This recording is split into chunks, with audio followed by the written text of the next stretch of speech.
मैत्रिणींनो नमस्कार. मी आपल्या आकाशवाणी चंद्रपूर केंद्राकडून एक नवीन कार्यक्रम सुरू होत आहे. तर तिथे आपल्या सगळ्यांना आवडणारा कार्यक्रम तो म्हणजे रुचिरा. होम मॅनेजमेंट म्हणजे राबणे नव्हे, तर ते एक कौशल्य आहे. रोज सकाळी उठल्यापासून आपल्या मनात न संपणारी कामाची यादी न चुकता डोळ्यासमोर उभी राहते. सखींनो, आपल्याला नेहमी घर कसं स्वच्छ ठेवायचं आणि आपल्याला त्याच्यामधून कसा वेळ मिळेल ते पाहायचं. स्वतःसाठी थोडा वेळ मिळेल तर ते प्रत्यक्षात काय होतं, दिवस मावळतो, पाय दुखायला लागतात, कामाचा डोंगर तसाच राहतो आणि आपल्या हातात उरतो तो प्रचंड थकवा आणि एक प्रकारची चिडचिड. मैत्रिणींनो, कधी कधी असं वाटतं नक्की आपलं चुकते कुठे. दिवसभरातले 24 तास कुठे निघून जातात हे कुणालाच कळत नाही. बरं असो मैत्रिणींनो, नमस्कार. आकाशवाणी चंद्रपूर केंद्रावरून तुम्हा सर्वांचे स्वागत करते.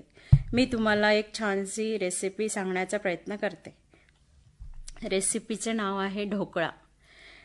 आणि साहित्य घ्यायचं आहे: 1 वाटी बेसन, 1 वाटी रवा, चवीनुसार मिरचीची पेस्ट, चवीनुसार मीठ, दही, थोडीशी साखर, चवीनुसार सायट्रिक ॲसिड, अर्धा चमचा सोडा किंवा तुम्ही इनो पण वापरू शकता. आणि मिरचीची पेस्ट न वापरता तुम्ही असं पण करू शकता. तर कृती: सर्वप्रथम एका भांड्यामध्ये 1 वाटी रवा, 1 वाटी बेसन, ह्यामध्ये दही, मिरचीची पेस्ट, चवीनुसार मीठ, साखर, सोडा किंवा इनो आणि तुम्हाला आवडत असेल तर थोडं सायट्रिक ॲसिड हे पण घालू शकता. हे सगळं मिश्रण एकत्र करून भिजवून घ्या आणि एका ताटाला तेल लावून त्यामध्ये स्टीम करायला ठेवा.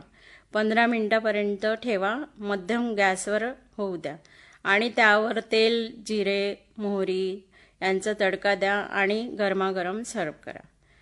आणि दुसरी रेसिपी सांगते की आवळा कँडी.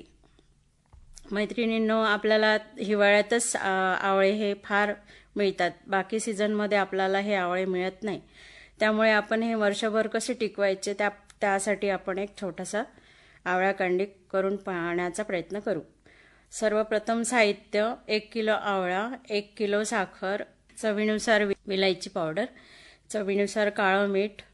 सर्वप्रथम बाजारातून आवळे आणल्यानंतर ते स्वच्छ धुवून फ्रीजरमध्ये 2 दिवसासाठी पण ठेवू शकता, 8 दिवसासाठी पण ठेवू शकता. ते छान फ्रीजरमध्ये ठेवल्यानंतर ते काढायचे आणि त्यानंतर ते रूम टेम्परेचरला येईपर्यंत ठेवायचे. जसं ते रूम टेम्परेचरला येईल तसे ते आवळे लिंबू पिळणीमध्ये दाबून त्यांचे सगळे पाणी काढून टाकायचे. नंतर त्याच्या पूर्ण वेगळ्या पाकळ्या छान निघतात.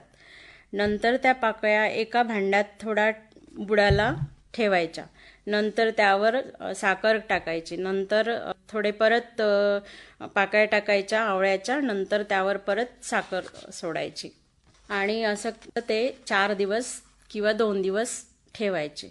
त्यानंतर त्याचा पूर्ण पाक होईल.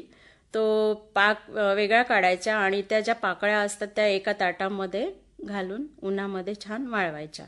आणि त्या वाळल्यानंतर त्यामध्ये थोडं पिठी साखर घालून आणि थोडं काळे मीठ घालून बरणीमध्ये काचेच्या ठेवून द्यायच्या. आणि मीठ आवडत असेल तर काळं मीठ ते पण टाकू शकता आणि नाही आवडत असेल तरी ते पण टाकू शकता.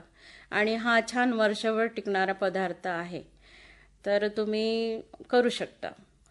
तिसरा पदार्थ आहे कवटाची चटणी. हा पारंपरिक पदार्थ आहे आणि औषधी गुण पण आहे. याच्यामध्ये 2 कवट घ्यायची, बाजारात मिळतात ती कवट आणून स्वच्छ धुवून कवट घ्यायची, त्याचा गर काढून टाकायचा. थोडासा गूळ, तिखट, मीठ, कोथिंबीर, थोडीशी हळद, पुदिन्याची पानं पण टाकू शकता, कच्ची कैरी पण टाकू शकता. आणि कृती: सर्वप्रथम कवट फोडून त्यांच्या बिया काढून घ्यायच्या त्यांच्या घरमध्ये थोडं तिखट, हळद, मीठ, कोथिंबीर, पुदिन्याची पानं हे सगळे मिक्सरला वाटून घ्या आणि त्यामध्ये नाही का तुम्ही काळं मीठ पण घालू शकता तुमच्या चवीनुसार. जर का तुम्हाला आवडत असेल तरी पण चालते, नाही घातलं तरी पण चालते. ही चटणी छान 4-5 दिवस टिकते, आरामात टिकतं आणि हे प्रवासामध्ये पण घेऊन जाता येतं आणि पोळीसोबत पण छान लागते. आणि ही चटणी आरोग्यासाठी पण खूप लाभदायक आहे. एकदा नक्की करून बघा मैत्रिणींनो. आणि मी तुम्हाला छोट्याशा किचन टिप देते. मैत्रिणींनो, सगळ्या महिला वर्किंग वुमन असतात, त्यांना वेळ नसतो. मग अशा परिस्थितीमध्ये काय करायचं, तर आपण हिवाळ्यात जो पातेचा जो कांदा असतो तो छान बाजारातून आणल्यानंतर त्याला छान छोटे छोटे तुकडे करून तो आपण फ्रीजमध्ये जवळपास 8 दिवसापर्यंत पण वापरू शकतो. आणि लसूणची जी पेस्ट आहे ती पण 8 दिवसापर्यंत पण वापरू शकतो. आणि पावसाळ्यामध्ये मिठाला कसं पाणी सुटल्यासारखं होतं, ते पण आपण काचेच्या बरणीमध्ये साठवून त्यामध्ये 4-5 लवंग वगैरे टाकून ठेवला तर मीठ अगदी व्यवस्थित आणि छान राहतं. मैत्रिणींनो, तुम्हाला माहीतच असेल की बाजारात मिळणाऱ्या भाज्या, चवळीची भाजी, मेथीची भाजी, आज बरेच वर्किंग वुमन असतात, त्यांना तोडायला वेळ नसतो. मग तर अशा परिस्थितीमध्ये काय करायचं की जेव्हा वेळ मिळेल तेव्हा त्या भाज्या पटापट कापून त्या एअरटाईटमध्ये ठेवल्या तर त्या 4-5 दिवस आरामात छान राहतात. आणि ते वेळेवर सकाळी मुलांना टिफिन असतो आणि मुलांची डब्याला काय करायचं, झटपट मग त्या भाज्या काढून धुवून रूम टेम्परेचरला आणून मग आपण मुलांना डबा करून देऊ शकतो. किंवा मग त्यामध्ये मेथीची भाजी वापरून किंवा मग पालक भाजी वापरून आपण मुलांना पराठे बनवून देऊ शकतो. तर तुम्ही आपण असं करू शकता. मैत्रिणींनो, ते काय होते की पावसाळ्यामध्ये बरेच धान्य खराब होतात, जसं की मूग आहे, मटकी आहे, तर त्या पण तुम्ही फ्रीजरला ठेवू शकता. फ्रीजरमध्ये ठेवल्यानंतर तुम्हाला काहीच असं किडे लागणार नाही, अळ्या लागणार नाही आणि होणार नाही. जवळपास एखादी महिना ते खूप छान राहतं. आणि जसं की खसखस ही फ्रीजमध्ये ठेवली तर खूप छान राहते, खूप दिवसपर्यंत, बरेच दिवसपर्यंत छान तशीच्या तशीच राहते. आणि भगर सुद्धा फ्रीजमध्ये ठेवावा, तो पण बरेच दिवस छान राहतो. भगरला पण लवकरच अळ्या आणि कीटक लागतात, त्यामुळे भगर सुद्धा फ्रीजमध्येच ठेवायची.